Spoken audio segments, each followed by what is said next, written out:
Welcome back, everyone, to another Titan Esports interview. We're taking a break from all the interviews with org owners and everything. We're taking a look at two players in the Divinity League on Harsh Judgment, and that is mid laner Qball and support Panda. Thank you guys for taking the time today, and how you feeling? I'm feeling pretty good. A little tired, but, pretty good. Yeah, I'm feeling good too. Excited for the rest of the season, and hoping we can make playoffs. Hell yeah, everyone wants to make playoffs. It kind of gets down to that little tight race there once you get to around where we are now, week 4 and 5 and all these spots. But before we dive more into your guys' season with Harsh Judgment, talk to me a little bit about each of your competitive history. When did you start playing League? When did you start getting into competitive?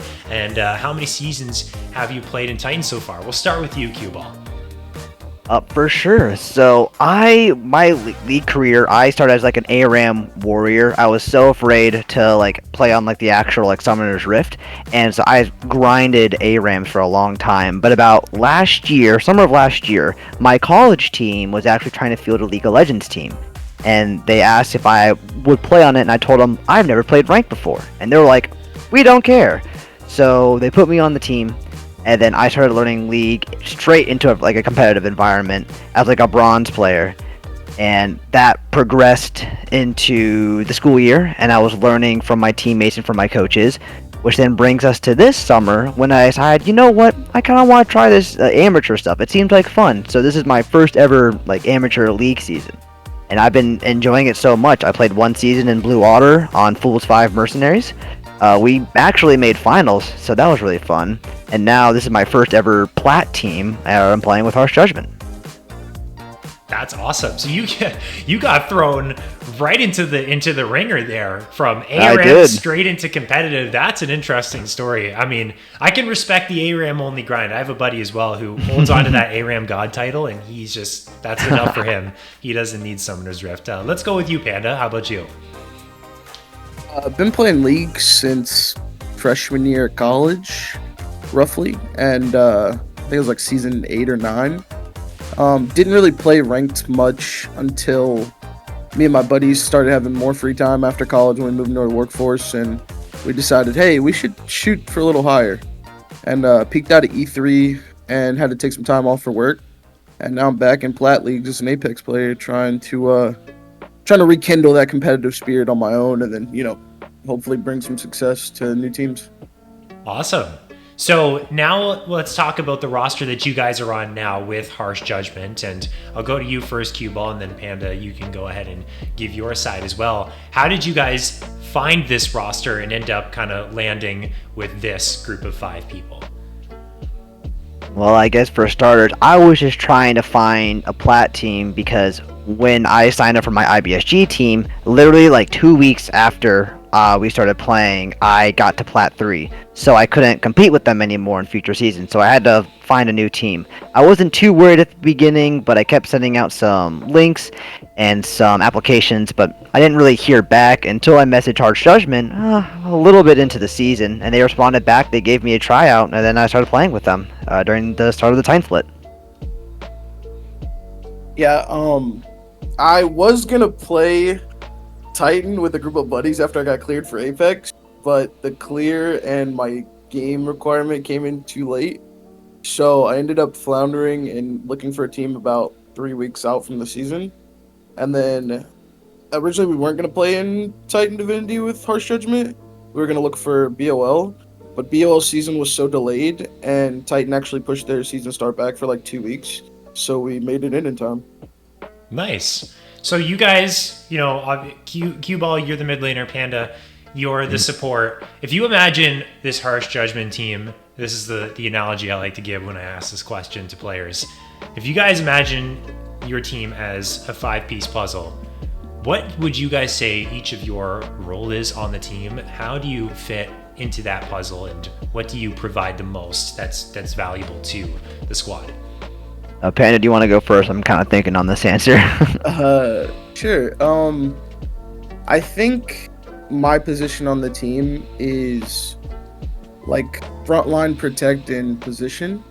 I'm probably one of, if not the strongest voice on the team as well. So I try my hardest to keep us in tempo, keep us in line, protect people. Most of my pool is like frontline tanks or like Peel, like Braum. So very much keeping the carries alive and spearheading any counterattacks or attacks in general if I'm playing something engaging. For myself, especially for my mid lane pool, I play a lot of like control mages. So a lot of like area denial and making sure that like objectives cannot be get to as easily. So I play champs like Mel, Hui, Victor. A lot of these, kind of spell-oriented focused champs, and not like the kill lanes. I like to think of myself as an anchor player, someone that just slowly scales into the game and not really hard to punish in lane. I like to think, but coming off as a support player for my previous team, I like to also think I have a voice in like comms, and so during fights, I usually take over target prioritization with my damage.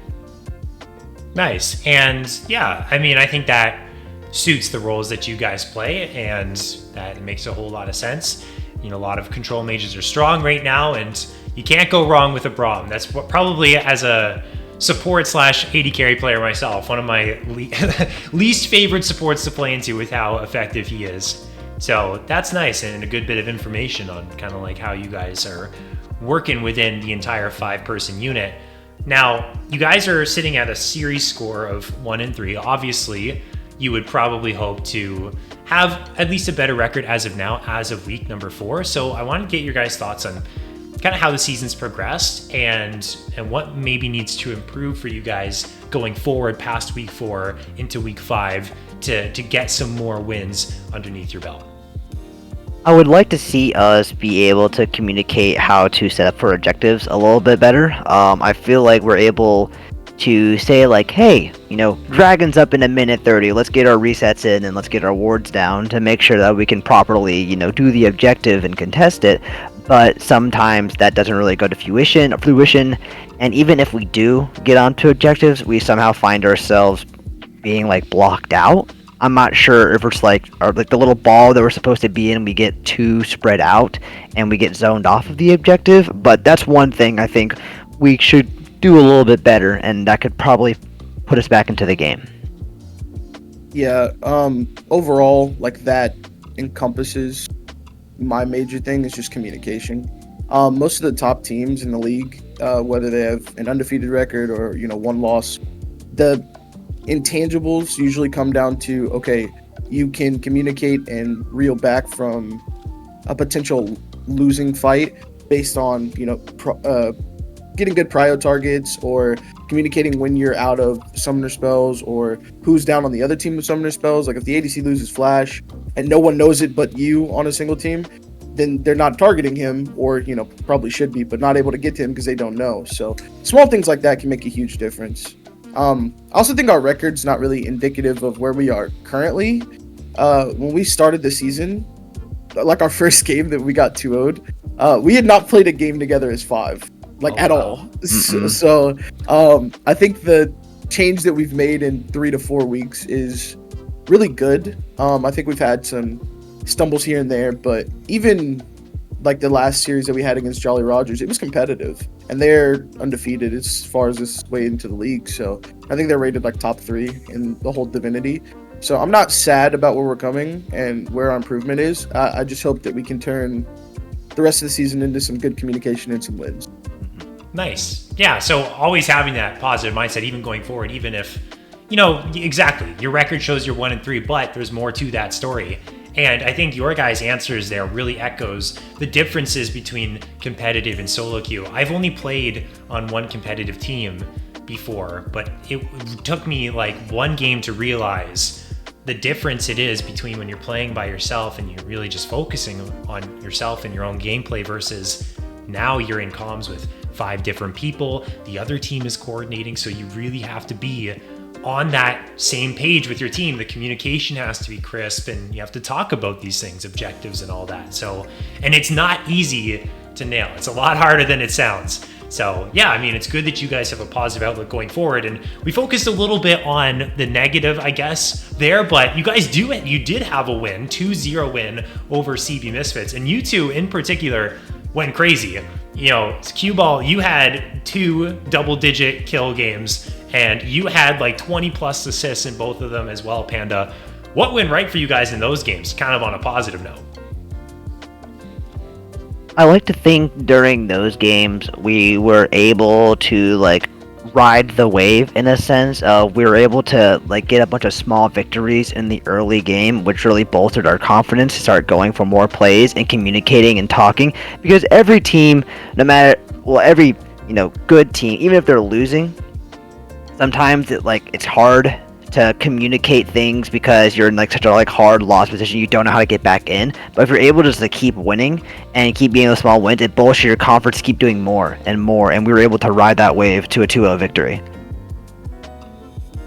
Yeah, I also think that week leading up to the game and the pregame, we had some really good conversations around how we wanted to function as a team, where we were mentally, what we were doing right and doing wrong. Our coaches did like a pre-game talk for probably the better side of an hour. And I think that helped like facing up into what we really wanted to focus on in draft. And we got good drafts those 2 games, I will say for sure. But I think the mental that week was just like the peak mental for where we were. And then, we've had some ups and downs over the course of the season, but that one definitely showed. Yeah, and it can feel like the game can feel a little streaky when it comes to how things are going, if they're going your way or not. You have a couple bad plays and then it feels like nothing can go your way. You feel a little bit defeated, and then vice versa. Everything's going your way. You can do no wrong. I understand like the fluctuations of that and the importance of coaches as well. I wanted to ask you two both, we've talked a lot about the team, what the team has to improve on. How about you guys personally in general? What is each of if you had to come up with one goal, what is each of your biggest goals you want to achieve personally, like for personal growth, whether as a player, whether as a teammate? What would that be? I think for me, it's definitely commitment. I always like to err on the side of caution when I'm playing games because I have a little bit of like a solo queue mindset where just like I don't want to lose my lane, because if I lose my lane, then I can't carry the game. But when it comes to like a team and to like, no, we're going to go for this, I should have I should better trust them and be confident in my own ability that we should win a fight. I remember there's a game that we played where I was level 6 and no one else was level 6, and I didn't commit to a fight and we lost because of that. So I think for me it's commitment. I think I just need to reach back up to the point that I was at. I've won a couple chips and I've peaked E3, so like I am Apex for our team. And I think outside of like being the bigger voice, I need to measure my aggression and then play for a more holistic style. Like we do have a way that we like to play the game, and it typically involves me on something of like the Braum or the Nautilus or something like that. But filling the gaps in, playing things like Renata to a higher point, maybe some enchanters as much as I dislike them on occasion. Stuff like that would be better to fully round myself out. And then from the team standpoint, just measuring the aggression, making sure that we're all on the same page communication-wise, and stuff like that. Awesome. Well, it seems like, again, going back to how I mentioned your guys' record, despite that, you're still very positive, not only for your own goals, but for the team's goals as well. And so, best of luck to you guys for the rest of your season. And before we go to shoutouts, I have a bonus question just for you, Panda, because I've heard this before when I've played League, but I've heard the saying, and I don't know if you're in on this or if it's just a coincidence, that all supports are pandas. Is this true? The best supports are pandas. That's what I yeah. Okay. All right. Well, you know what? If you're not a Panda and you're a support player, then what are you doing? You need to get your skills up. You heard it here first from Panda himself. From Harsh Judgement in the Divinity League. Guys, I'm going to open the floor to you to give your shoutouts to anyone that you'd like before we close out. For sure. First, I think I would like to shout out the rest of my team, Matt, Dove, and Canyon. They welcomed me with open arms, even when I showed up super late, and they're really accepting of who I play and what I do, and I really appreciate them. And also like to shout out the first org I ever joined, Fools 5, great home. I love all the staff and the people that are in it, and I hope nothing but the best for them. Shout out our coaches, Pierce and Dragon. They do a good job of being nice when sometimes we don't deserve it. But they do a great job of coaching in general, and they're always there if we need them. I mean, even if schedules get a little wonky, they're. I mean, I had a coaching session last night at 2 a.m. So like the patch was coming in, he was like, "We can do it now." I was like, "Okay, fine. I need some sleep, but we'll do it." So shout out to those guys. Shout out to JJ and Slappy. Slappy's doing this thing on support now, and JJ's just the best silver top lane I've ever seen in my life. Love those guys. Love our org. Hope that we can respark that soon enough. And then last but not least, shout out all the Hydro Pump kids, man. Everybody that we ever had in there that's popping off on different teams now. Love all those guys. Hell yeah, man. This is a whole wave of positivity for you guys. Well, best of luck for the rest of your season. Hope that goes well for you guys. And thanks for taking the time today. No problem. Thank you for having us. No problem. That was Qball and Panda, mid laner and support for Harsh Judgment in the Titan Divinity League. Stay tuned for more interviews in the future. I'm Faris, showcaster here at Titan Esports. I'll see you in the next one.